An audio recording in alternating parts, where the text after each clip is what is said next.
El asunto puede ser simplemente banal, o no. O puede ser un simple asunto policial, o tal vez no. A ver, mire, el Comando de Telecomunicaciones del Ejército, que está ubicado en Santiago, en Peñalolén, es un punto neurálgico de la defensa nacional. Yo quiero recordar que el general Pinochet, el 11 de septiembre de 1973, no se dirigió al Ministerio de Defensa, donde había otros generales, se dirigió ahí, a manejar las comunicaciones, a tener el control con todos. Llegó a las 7:30, un poco atrasado llegó Pinochet ese día, a las 7:30, para dirigir el golpe militar. Es un centro neurálgico en la defensa nacional. En esa oportunidad, en todo caso, fue un punto neurálgico para dar un golpe de Estado.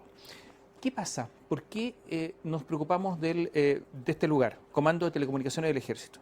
30 de mayo del año pasado, 2:30 de la mañana. Adentro hay un cajero automático para los soldados, los oficiales, etcétera. Y resulta que entran unas personas y se roban 40 millones de pesos el cajero automático. De uno de los lugares que es teóricamente de los más resguardados de Chile. Hay militares con metralleta, con armas de guerra. Hasta el día de hoy no se sabe quiénes son desconocidos, no se sabe. De los 40 millones de pesos no se sabe nada. Interesante porque se ha dado a conocer el informe con la investigación del Ejército. Y resulta que dice que la iluminación es horrible, es mala. Prácticamente el asunto es como andan en penumbra. En segundo lugar, las cámaras de seguridad no están en los lugares sensibles ni en los accesos. Oiga, si ahora hay casas comunes y corrientes que tienen cámaras de seguridad, se compran en cualquier negocio.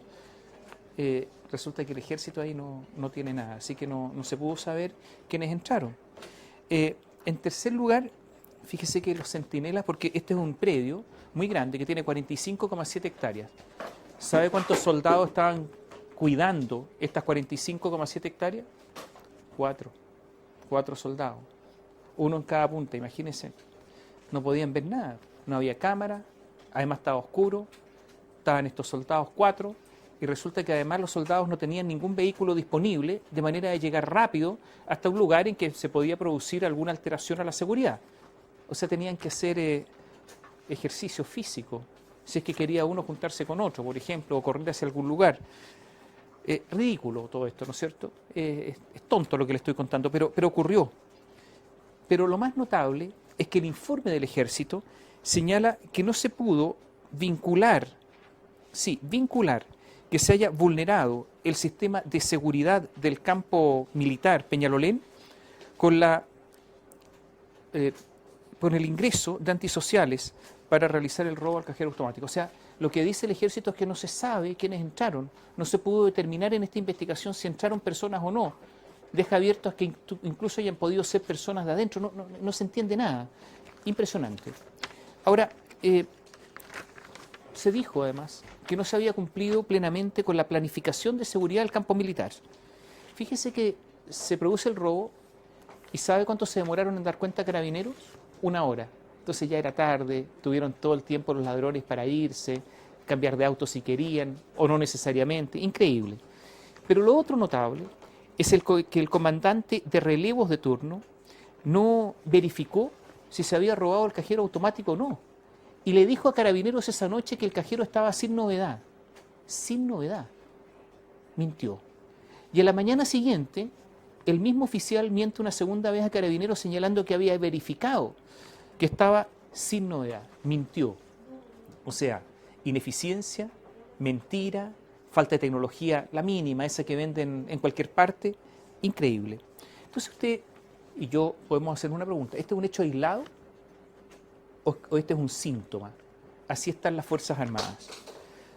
Yo quiero recordar lo que sucedió el año 2005, el 4 de abril del 2005, cuando fallecieron 40 conscriptos y un suboficial en Antuco. Esa barbarie que cometió el Ejército mandándolos a la nieve, la verdad es que a la muerte, sin ninguna indumentaria posible para resistir el frío y la nieve. Pero incluso peor que todo eso fue la actitud de los oficiales, porque los oficiales se salvaron. El único militar de alguna graduación mayor fue un suboficial, un cocinero, que se quedó con los muchachos tratando de salvarlos y murió con ellos. Yo quiero recordar además lo que sucedió con los tanques Leopard 1. Los famosos primeros tanques que llegaron a nuestro país, los alemanes, esos que alteraron definitivamente el equilibrio estratégico chileno-peruano en favor de Chile. ¿Usted sabe que no anda ninguno? Porque dicen en el ejército que se los comió la chusca del desierto. La verdad es que no fueron capaces de mantenerlos. Yo quiero recordar lo que sucedió la noche del terremoto. Resulta que el ejército tiene un sistema de comunicaciones entre todas sus unidades militares. Ese sistema se llama Torrente, es modernísimo y también muy caro, le costó muy caro a todos los chilenos. La noche del terremoto, esa noche del 27 de febrero del 2010, todo ese sistema funcionó, nunca se cayó, pero no pudo operar. ¿Sabe por qué? Porque no había militares que lo operaran, estaban simplemente todos en sus casas. Porque lo que ocurre con las Fuerzas Armadas es que a las 15 horas del día viernes, de todos los viernes, prácticamente hay una estampida y no queda casi nadie, ni siquiera para contestar un llamado del ministro de Defensa de turno. ¿Para qué voy a señalar lo que pasó en Juan Fernández con la Fuerza Aérea, no? Cuando mandaron a 2 pilotos imberbes, 2 pilotos que no tenían experiencia ni horas de vuelo suficiente para llevar a la muerte a todas esas personas que confiaron en ellos y en la Fuerza Aérea ahí en Juan Fernández. Quiero recordar también que en Chile no hay suficientes pilotos para los F-16, da lo mismo comprar más, porque pilotos no hay.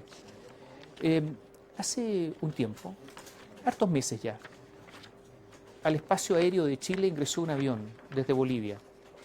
Siempre hay en las bases del norte un F-16 con un piloto allí, presto para subir ese avión, despegar y realizar la interceptación necesaria. Cuando los radares mostraron que ese avión entraba a territorio chileno, se activaron las alarmas, obviamente, y el piloto tenía que subir al avión, pero eso no ocurrió, porque el piloto estaba almorzando en su casa. ¿Más cosas? ¿Qué pasó con la Armada la madrugada del 27 de febrero del 2010, cuando el maremoto asoló la principal base naval chilena, que es la base de Talcahuano? Allí están todo ASMAR, que es donde se mantienen los buques. Pero ¿sabe lo que además está ahí? Los arsenales de la Armada. Allí se guardan todas las armas. Usted tiene que saber que los buques de la Armada siempre andan desarmados y que todos los misiles y todos los sistemas de armas se guardan de manera que los buques se tienen que cargar en caso de necesidad. Los misiles son elementos electrónicos delicados que están sometidos a temperaturas y a aire determinado. Por eso se guardan ahí. No quedó nada. No quedó nada. Chile estuvo desprotegido desde el punto de vista armamentístico de la Armada durante muchísimos meses y todavía no se completa el armamento que se tenía. Porque esto no se llega y compra en una vitrina, hay que ordenarlo y se demora muchos meses en llegar. Yo me pregunto, hasta el día de hoy, ¿por qué no se sabe dónde estuvo el alto mando de la Armada esa mañana del 27 de febrero del 2010? Es verdad que yo podría agregar una lista mucho más grande de hechos de los últimos tiempos que afectan a las Fuerzas Armadas. No voy a seguir, salvo hacer la pregunta desde el inicio, o la pregunta que hicimos al inicio. Este robo al cajero automático en Peñalolén, al centro militar ese neurálgico de la defensa chilena, un simple hecho policial o el síntoma que permite hacer un diagnóstico de que nuestras Fuerzas Armadas se han burocratizado al extremo y que hoy día a lo mejor para el combate no están preparadas?